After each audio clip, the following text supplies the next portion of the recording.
Great, so we already spoke about the many benefits of having a strong center. And just to remind, we started with this position. If we play e4 and our opponent plays nonsensical moves like h6 and after d4, a6, we already get more activity, we already get a better position. But how about if our opponent plays something in between?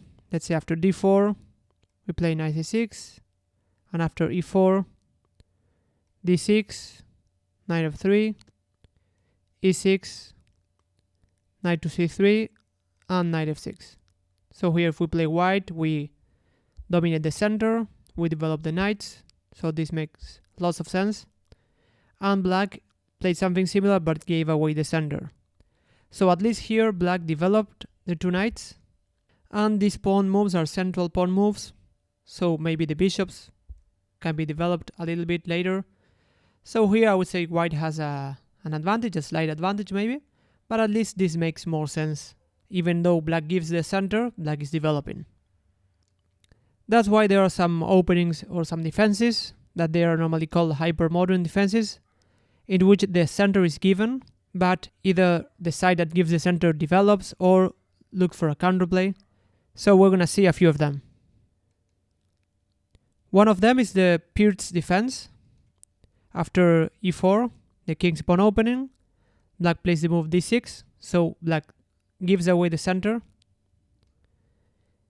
And after knight f6, we develop an attack e4, so this move can't be bad, and knight to c3 to defend. Then instead of playing e6, which is a bit passive, then by the way here black can play the move e5, so just trying to fight for the center. This is a perfectly logical move. But instead of e5, here black can play the move g6, and we get the Peer's defense. And the idea here, white has many options, but if white decides to develop, then black will play the move bishop to g7, so fianchetto in the bishop. Remember that the bishop can be quite active here. And one of the ideas is to put pressure on the center with the bishop, and later on with moves like c5, knight c6, sometimes bishop might come to g4 to exchange the bishop for this knight, which is controlling the center. So all in all, black is given the center, but is looking for active counterplay. This is not the most popular option to play against e4, but it's an option and it can be playable. Another idea, in this case we have a queen's pawn opening, and this is an Indian system, it's the King's Indian Defense. And here instead of taking on d4, which can be played, black can play the move knight to c6. And here the most common reply is to play d5. So with the move knight to c6, black is inviting white to occupy more space on the center to gain space advantage, which normally would lead to an advantage. And after knight to e7, so white has a space advantage on the center, and also white will try to gain space advantage on the queen side with c5. Then the bishop might come to e3, the rook to c1, the knight to b5. Basically white will try to dominate on the queen side. On the other hand, here black will try to gain counterplay against the center. So this knight might come to h5 or e8 normally, or d7. And after f5, black will try counterattacking the center.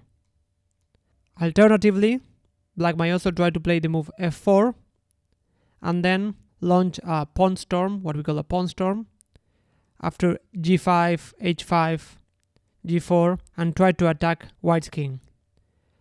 So here we see that white got space advantage, will gain space advantage in the queen side, but black will have the king side and will try to attack there. This is a very common defense. The King's Indian Defense is extremely sharp, so it is quite playable. Another idea to give away the center is the Aliogene Defense. So after the move e4, here we spoke that the most common reply is c5 or e5, but the move knight to f6, which is called the Aliogene Defense, can be played as well.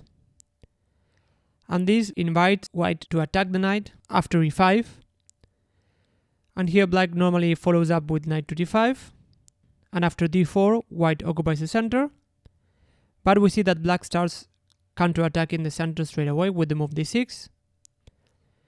And if white wants to continue attacking the knight, with c4, then knight b6 will be played. And if white tries to support the center at any cost, after f4, then black normally takes here, and after knight to c6, here d5 is not possible because we take the pawn, bishop e3, and bishop f5. So here I want to show the position. White has space advantage on the center, has pawns on the center, but on the other hand, black has more development, and also black will start counterattacking the center. Here with the rook and the queen to put more pressure on d4. Might also play e6 and then f6.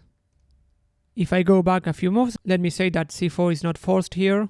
White might also follow general principles, play more quietly, and play knight f3, bishop e2, castle. This option and the option of playing c4 and f4 both are possible. This option is quieter. And also after knight f6, okay, e5 is the more popular move, but we may also play a developing move defending the pawn with knight to c3. Although in this case black would play d5 to counterattack in the center, so in this case white would not get this central advantage. So giving away the center is not bad if we or our opponent can put pressure on it, or if we have some other form of counterplay. For instance, in the King's Indian, we spoke how black would put pressure on it with f5 and maybe f4 and gain space advantage on other side of the board, on the king side in this case. And last but not least, we should not stay behind the development. This is very important. So we analyzed several openings that give away the center, not all of them, but I hope that you got the main point.